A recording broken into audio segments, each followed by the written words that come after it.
Cecilia Baker. Before she married, she was an Orchid. Or was it Abbott? I know she said they were Back Bay, but I can't remember. Dear, I think Mrs. Dowell is talking about that friend of the Bakers. Who? Francis and Howard Baker. We met them in Montego on our honeymoon. Oh, yes, it's possible. Oh, well, she's a very good friend of Mrs. Dowell's. I'm sorry I didn't follow the connection. It was just an interesting coincidence. Oh. I'm afraid David's a little preoccupied. He's been that way all day. Tell me, where did you meet your husband? I always find that so interesting. Well, I was on my way to becoming a career girl. So you gave up your career to get married? I like to think of my marriage as a career. That was nicely put, wasn't it, Ted? I approve. I'm old-fashioned enough to want my wife at home. Mr. Dowell, your dinner invitation is most welcome, of course, but I sense that there is a purpose. Am I right? All right, if you want a direct answer. I wanted to meet you outside of an office, Mr. Shuster. Simple as that. Why? Because Martin Peyton has asked me to handle his legal affairs in Peyton Place. I take it we're talking about the mill? And other interests, too. Are you involved in this, Mr. Swain? I don't know. Am I, Ted? I just thought you might be hungry. I long ago observed that when my husband is being most direct, he's utterly devious. Not devious at all, my dear. It's just that Martin Peyton has asked me to handle his local interests, including the mill. Mr. Shuster manages that mill. Now, whether or not I accept Peyton's offer, I thought that Mr. Shuster and I should get to know each other. Well, I think it could make my life a lot easier if Peyton Mill had a local council. That could only be to my advantage. Well, yes, proximity is a convenience. On the other hand, there is chemistry.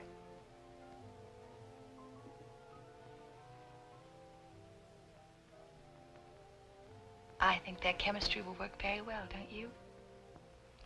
My husband isn't an easy man to know, but he's easy to get along with. Do you know, I would say exactly the same thing about David. Perhaps we'll be working together. I understand from Mr. Swain's paper that you're on the board of the hospital auxiliary. I did a great deal of charity work in New York, so if my name were proposed here, I'd be most happy. Oh, well, that's very generous of you. But why don't we wait until you get more settled? I'm sure that your little girl takes up a great deal of your time. Yes. She does. You looking for something, darling? I seem to be out of cigarettes. Allow me. Thank you.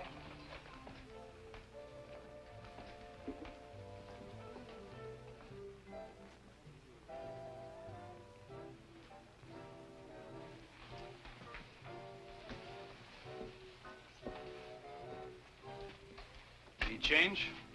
Oh, thank you. You don't remember me, do you, Mrs. Dowell? Stephen Cord. Oh, how do you do, Miss Cord? Now, you still don't. I'm Hannah Cord's son, Martin Peyton's housekeeper. Yes, I know. Well, I was sure you would remember.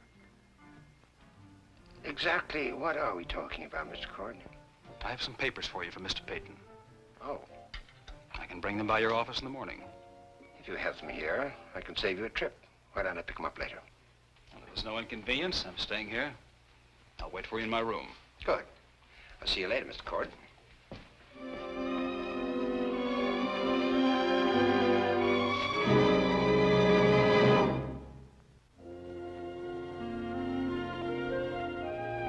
It's all right, Jan. Just take it easy.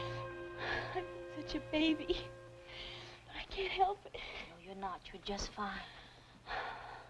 Betty, please talk to me about anything. Remember the night at the junior prom? Oh, yes. I had this big fight with Bob the week before. Oh. go with it, Jan. Don't fight it. Don't fight it. It's like surfing. You ride with the crest of the wave. Come on. And he took Janet Fisher to the prom. And I went with Freddie. You had a big blow up with his steady. What a mix-up. The whole evening was a comedy of errors. All's well that ends well. Oh! It's all right. I'm so scared. It's all right. I don't want it.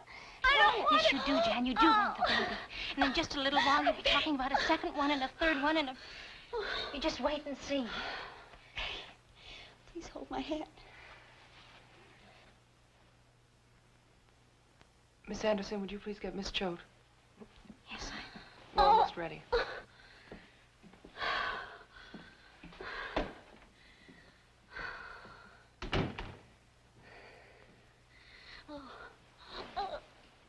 Mrs. Sinclair, you'll be all right.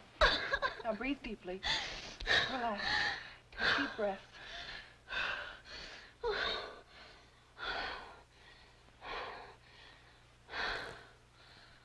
be right back.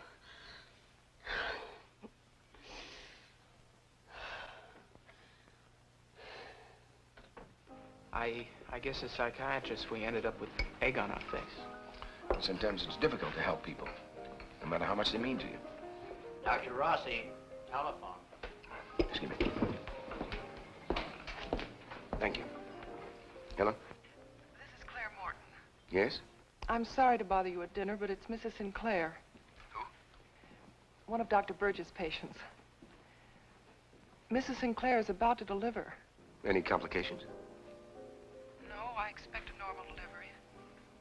Well, what, I'd like you to stand by. I'm on my way. Oh, Claire.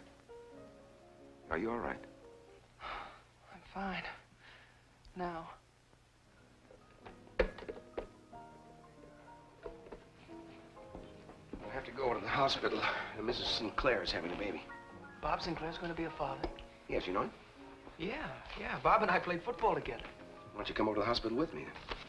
You think it'd be all right? Well, sure, he probably needs you to help hold him up. Come on.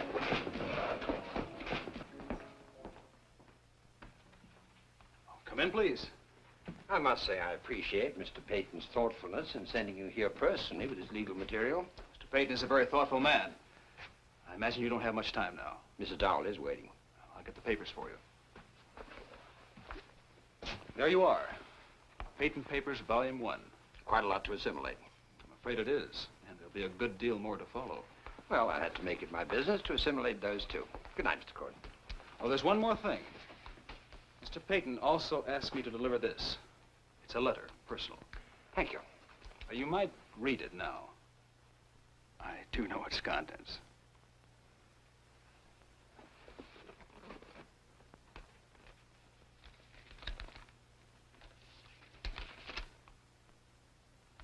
When did you pass the bar? 2 years ago. And then? I clerked in Boston. Wainwright and Kennedy. Yes. I am familiar with Martin Peyton's affairs. Yes, you must be. Mr. Peyton is only suggesting that you bring me into your office to, well, to help you with additional work. I've always worked alone. But you've never handled Mr. Peyton's interests. Of course, you're only suggesting that I accede to Martin Peyton's suggestion. Is it that sinister? Mr. Dell, this would be an opportunity for me. And it is an opportunity for you. Let me scan this and think about it. Quite frankly, if I accept Martin Peyton's offer, I'm not going to hire you just because he demanded that I do so. Suggested, Mr. Dell. Now, Mr. Cord, then you are the one who's demanding.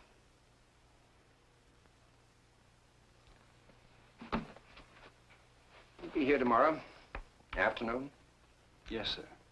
I'll call you. Mr. Dell, let me put a question to you. A simple and direct question.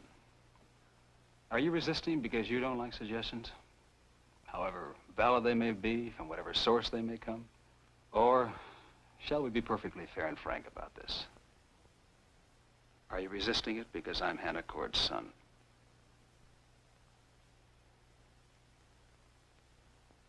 Mr. Dell? Quite frankly, I don't know. And I'd like to know. So allow me to think about that, too. Good night, Mr. Cord. Good night, Mr. Dell.